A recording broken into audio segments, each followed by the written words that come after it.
Hi guys, I wanted to do a video about meditation. Quite a few people have been asking about it. Something that's really quite important in these unprecedented times. But actually, whether or not we're going through something or not, meditation is really good for you. I've talked a lot in the past about stress, how it gets on top of us, and really, you don't want to just be relying on your sleep to de-stress. And you'll notice that when you do wake up in the morning, if you've been stressed out the day before, you tend to be reset. There is something going on in your brain. I've mentioned that in more detail in another video. But meditation is basically a way of unplugging. It's about resetting, it's about releasing stress from the body, because what happens when you become still, both physically and mentally, your body takes that as a cue to start releasing tension and stress. So, what can happen when you start to meditate, if you've never done it before, is that as you relax and start to meditate, your heart might start going a bit faster, or you might notice that actually you feel quite stressed. And this is actually a bit of a this can put people off because they're like, well, hang on a minute, this is supposed to be relaxing, and because they don't understand what's happening, then basically they give up. So and that's because, again, something that's quite dangerous is that when we have an expectation about what something should be like, then if it's not like that, then we tend to again become quite annoyed or frustrated by it. A good example of that is when I use hypnosis on a client. If they've come in with a very clear expectation about what hypnosis is supposed to be like because they've seen it on TV, then if it's not going like that, they might develop a belief that they can't be hypnotized or they're not being hypnotized. The truth about hypnosis is that you're hypnotized and in a trance many times a day. You know, when you're reading a book or watching the TV or driving your car. Have you ever driven somewhere and you've got there and you're like, I have no idea how I got here? That's because you've been in a trance state. So the difference between hypnosis and meditation, that is a debate that's still going on. I mean, some people argue that hypnosis is something that is like a learning state, and it's usually induced by another person, although you can do self-hypnosis. So I would just say, if you want to know what meditation is, it's a relaxation thing where you drop down into that stillness. Now, there are some myths about meditation. It is not religious in any way. It can be used as part of a spiritual practice, but that does not make it a religious practice necessarily. Also, it's not trying to empty your mind. It's not trying to stop thoughts. If you try and do that, you will drive yourself mad. I remember about 20 years ago when I read The Power of Now by Eckhart Tolle, I was suddenly realizing that I was never present, and that the voice in my head was particularly busy, and I actively tried to stop thoughts. And I was seeing a counselor at the time, and she was like, "You're going to drive yourself mad. That's not the way it works." And so I'm going to give you a couple of metaphors that might help you get a sense of what meditation is supposed to be like in a way. And the first one I heard the other day, I'm part of many different meditation groups, and this lady in the group had a lovely way of explaining it. So as she got comfortable and started to, eyes are closed, and she's sinking down into that state of not hypnosis, meditation, she would sort of think about herself, because there's a difference between your thoughts and you. So basically, she would see it as the voice in her head was just the machinery clunking away. And what she sort of said was that she, as in the awareness, the one that's aware of the thoughts, she would actually think of it as sneaking out of the room so quietly, and the thoughts would keep on going, and she would just sneak out the room and sort of go into that kind of relaxation somewhere else. And very occasionally she would sort of pop her head back in and just have a listen. All the thoughts are still going, and then she'd kind of pop out again.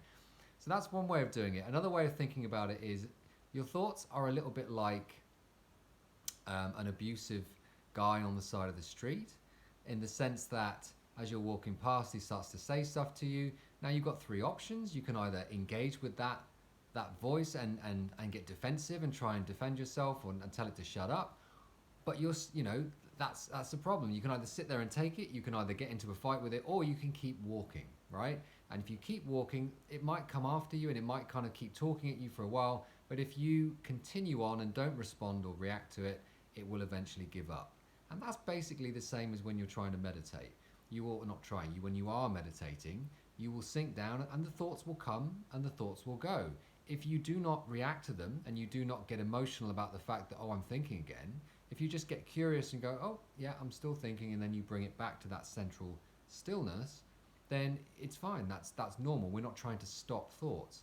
Another way of looking at it would be a sort of pond, a dirty pond full of muddy water. You're not going to be able to clean that pond by working really hard and stirring up the water. The way to do it is just to be still and allow the mud to settle. And that is what we're doing when we're meditating. We are being still, holding that presence, and just being aware. And as you do that, the thoughts eventually will just fall away and you will get that clear, not water, but you'll get clear mind. And there's so many of these. I could go on forever, but I'll give you one more. Think about your thoughts as a bit like a bull, right? With horns, right?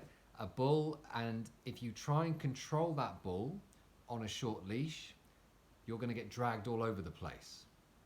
But if you put that bull in a paddock, in a large paddock, it might run around, it might sort of kick and thrash about a little bit, but eventually it gets tired and it just lies down and it gives up and it relaxes.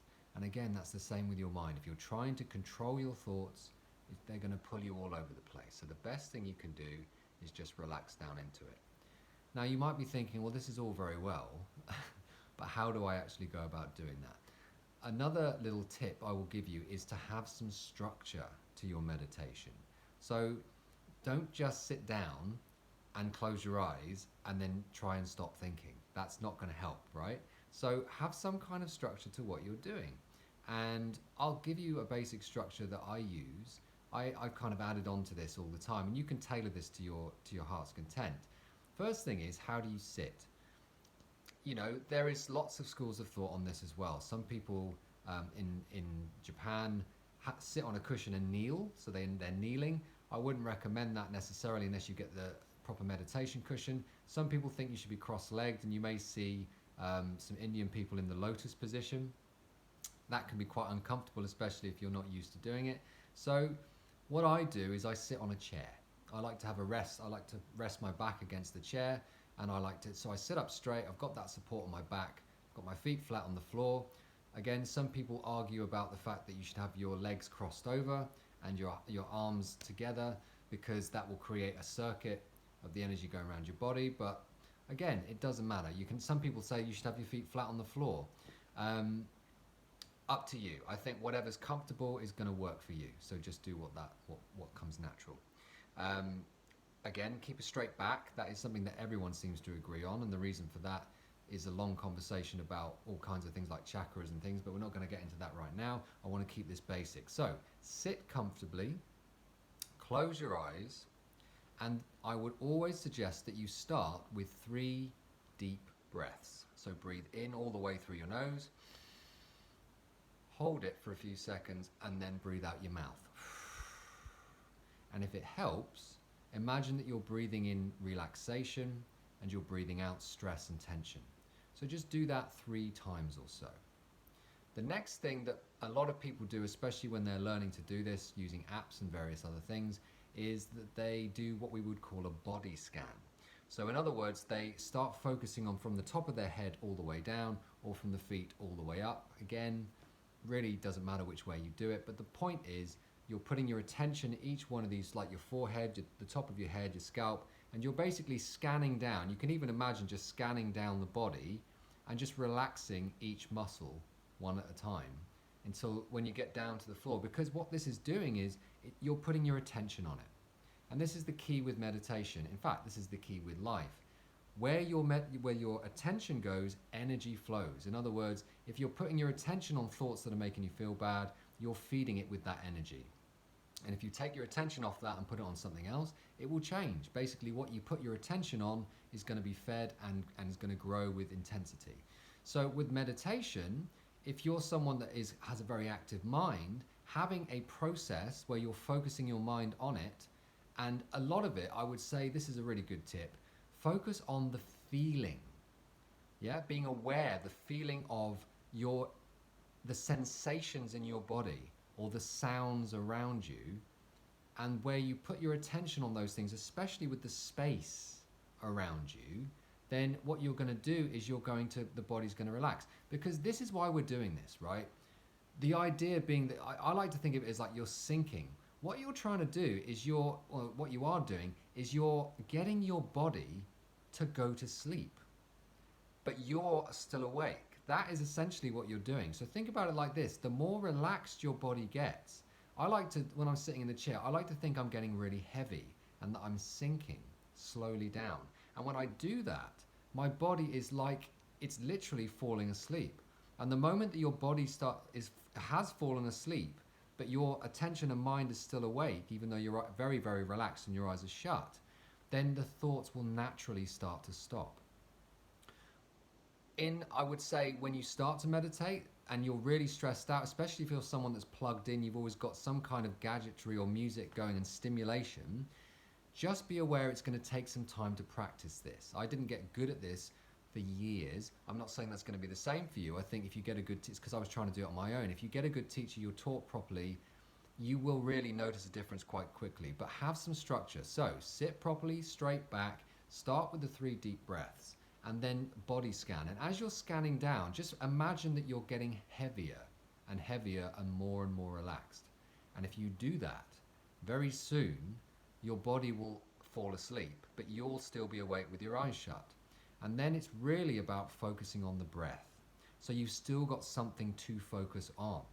That breathing in, really focusing on these sensations, everything in your body. What you want, think about it like this. Try and put your attention from the neck down on your body. Focus on the sensations in your body and every little subtle movement, the lungs moving out, the air as it feels as you move it in, like working on different parts, like trying to get a diaphragmatic breath. Now, none of this requires any thought. The fact is you're feeling your way into it and you're really focusing on the whole process of breathing in and out. It can help as well to hold it as you breathe out, hold it with the lungs full for a few seconds, and then breathe out. And again, focus on having no air in your lungs for a few seconds. If it helps, you can count. There's nothing wrong with that. So you're counting maybe for 4 on the way in, holding for 4, and then counting for 4 on the way out. The point is, the more that you have something to focus on that doesn't involve thinking, the more you're going to relax down into it. And eventually what you'll probably find, if you transcend, which is what's happening when you sink down into that cosmic consciousness, they call it, or into the field of infinite possibility, or they call it the quantum field. There's so many different names for it. But what happens is when you go down deeply enough, apparently it's the equivalent of getting like 4 hours of deep sleep.